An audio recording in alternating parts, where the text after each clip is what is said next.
नमस्ते प्रणाम गीता ध्यान ओम पार्थाय प्रतिबोधितां भगवता नारायणेन स्वयं व्यासेन ग्रथितां पुराणमुनिना मध्ये महाभारतम् अद्वैतामृतवर्षिणीं भगवतीम् अष्टादशाध्यायिनीम् अम्ब त्वामनुसन्दधामि भगवद्गीते भवद्वेषिणीम्।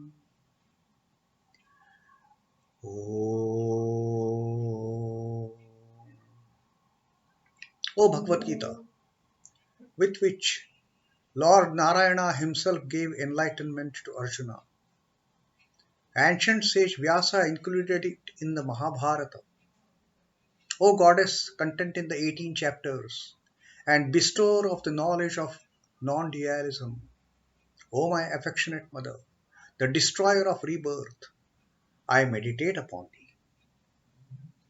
And now Krishna Vandana. Vasudeva Sutam Devam Kansachanuramardanam Devakim Paramanandam Krishnam Vande Jagadguru.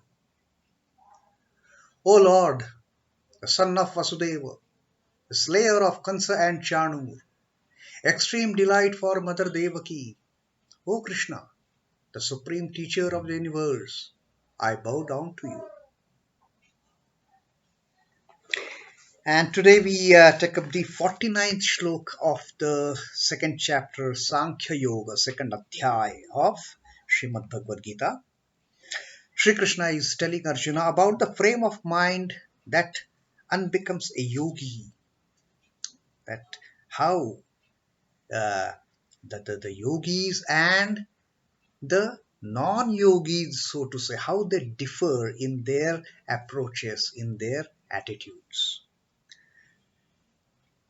Sri Krishna is telling, dūreṇa hy-avaraṁ karma buddhi-yogād dhanañjaya buddhau śharaṇam anvichchha kṛipaṇāḥ phala-hetavaḥ. There lies the difference between the learned one, the one who is deep into the yoga of wisdom, and the one who is kṛipaṇāḥ, who is a wretched, who is basically a most unfortunate person. Sri Krishna is now differentiating between these two attitudes. So, dūreṇa hy-avaraṁ karma. Dūreṇa hy-avaraṁ karma. Dūreṇa is by far, certainly. He is indeed. Dūreṇa hy-avaraṁ. Avaram is inferior. Karma, the work, the action done with the motive. So Sri Krishna is telling you, because in this previous chapter, Sri Krishna has tell us to get fixed in the yoga and renounce the attachment to the fruits of karma. And here Sri Krishna says to emphasize on that point, to further detail on that point, that avaram karma, the inferior karma, certainly dūreṇa hi, definitely that karma which is fruit oriented, which is born with the motive of getting something, that karma is far inferior to what? Buddhi-yogād, the yoga of the wisdom, than the yoga of the wisdom. And this Sri Krishna is telling to Arjuna, referring him to as Dhananjaya in this verse also. In previous verse also he had referred to Arjuna as Dhananjaya. So, any work with the motive, with the focus on the fruits of the karma, is far inferior than buddhi-yogād, than the yoga of the wisdom. And Sri Krishna further says, buddhau śharaṇam anvichchha. Buddhau is in this wisdom, in this yoga of wisdom. Sharanam, having taken refuge. Take refuge, O Dhananjaya. Take refuge in this yoga of wisdom, in this buddhi. And anvichchha, seek. Seek refuge, take refuge in this buddhi, in this knowledge of yoga of wisdom.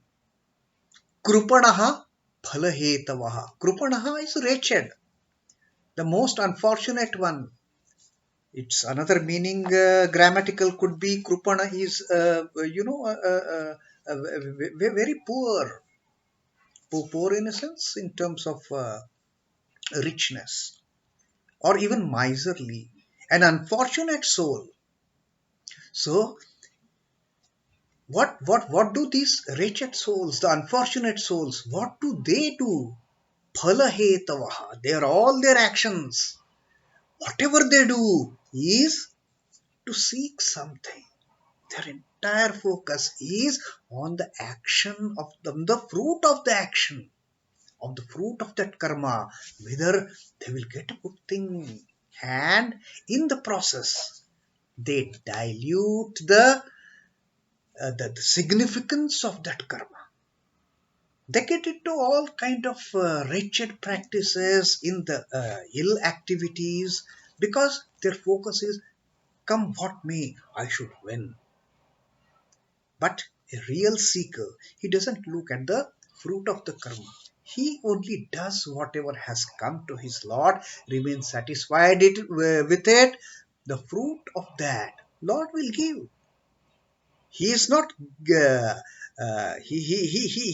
thing is going to be unnoticed, whichever karma you do. Only thing is, don't seek the fruits of that karma. The meaning, motivated karma is, O Dhananjaya, far inferior to that performed in the equanimity of the mind, of the buddhi-yoga, of the yoga of wisdom. Take refuge in the evenness of the mind. This is what Sri Krishna is telling. Buddhau, śharaṇam, anvichchha. Take refuge, take shelter in this knowledge. In this knowledge of the yoga of getting balanced in a state of the balanced mind. Because why you should do this, Dhananjaya? Why you should take refuge in this yoga of wisdom? Because those who don't do it, those who focus only on the fruits of the karma, phala-hetavaḥ, they are kṛipaṇāḥ. They are indeed wretched. They are indeed most unfortunate. Now, Swami Chidbhavanandaji's commentary on this. A porter carries the luggage of a railway passenger from one platform to another. Very common, instance when we are traveling. That the coolie, the porter, he carries the luggage of a railway passenger from one platform to another. The person gets down from the train with so much of luggage, and then comes a coolie, and then he takes up the luggage and they start walking out.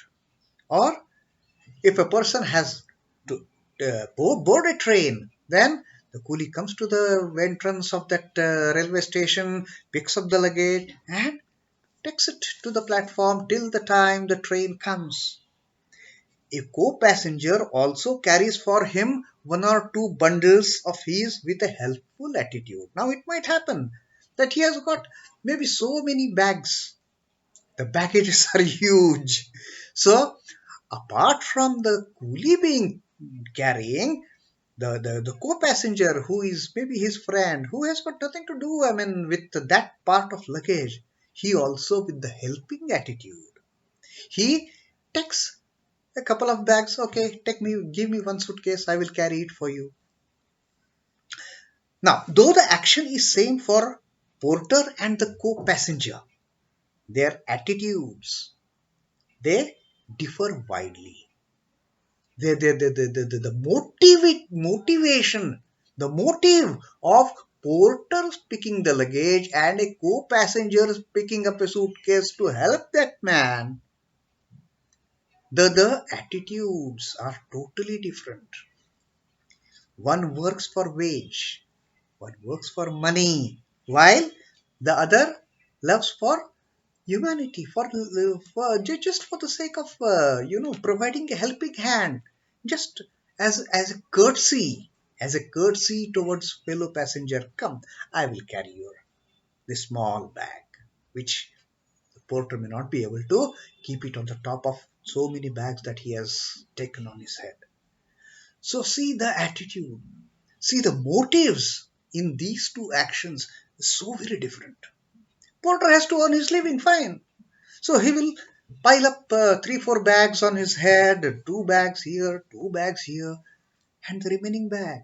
Now he has to earn his living, he has to earn his wages. But a co-passenger does it just for the sake of courtesy. The wage earner remains a coolie, while the other person who has provided a helping hand evolves in mind. It is not that he is going to get great name and fame if he has helped a co-passenger. No, his name is not going to be printed in the newspapers. No, but with that small instance of service, with that small instance of a helping hand, the second person, that co-passenger, he has elevated himself at the mental and the spiritual level, maybe unknowingly. He doesn't have any intention of even doing that I should raise my stature, people should say, oh, this fellow has helped him. No, it is a pure human gesture he has adopted. The majority in the world work like the wage earner and make themselves wretched. Your entire focus. Okay, I'll take 100 rupees, I will take 150 rupees. That is the whole objective. But what has happened in case of the co-passenger? By giving his helping hand, by giving this unsolicited help, he has himself elevated at a higher plane. He has not asked for anything. No. There is an evolvement inside, in his character, in his attitude, in his mental makeup. There is certainly evolution. But a few work for duty's sake, expecting nothing in return. Work for the sake of doing work. Perform your action. Don't look at what I am going to get out of it. They ever assume the role of a giver and never that of a grabber. No, their intention is not to grab anything, just to give. And here, I remember the words once Swami Prabhupada was talking to a disciple. And the disciple asked him, Maharaj, what should I do? Swami Prabhupada just looked at him, smiled, and give. Never be the seeker, never be the one who only takes. No. Give.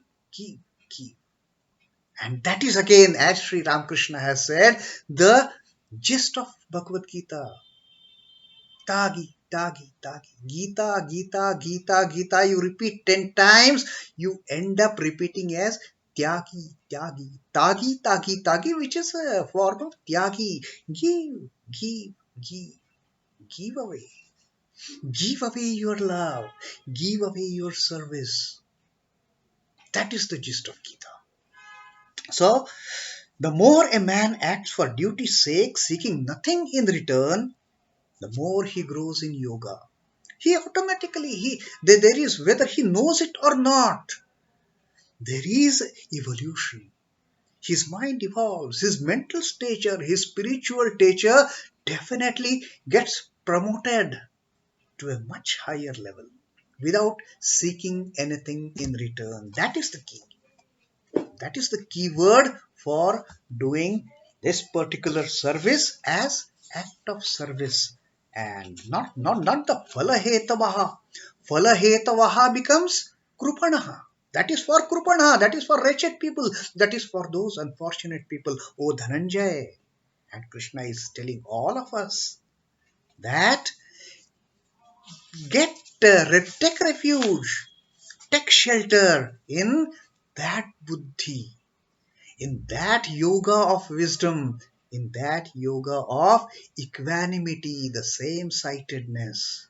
So that was the wonderful message Sri Krishna gave us on this particular aspect of difference between the yogi and the kṛipaṇāḥ. The kṛipaṇāḥ is phala-hetavaḥ, with all his attitude, with all his focus on receiving the fruit of karma, something in expectation. And that's why the work done without any expectation, that is the greatest of the work. And that's what Sri Krishna is telling Dhananjaya, Arjuna, and all of us. Get into that kind of activity, get into that kind of work, get into that kind of karma with no expectations attached to it. So that was the 49th verse of the Sankhya Yoga. Om Namo Bhagavate Vasudevaya. Sri Krishna Arpanamastu. Jai Sri Ram Krishna. Jai Thakur. Jai Ma. Jai Swami.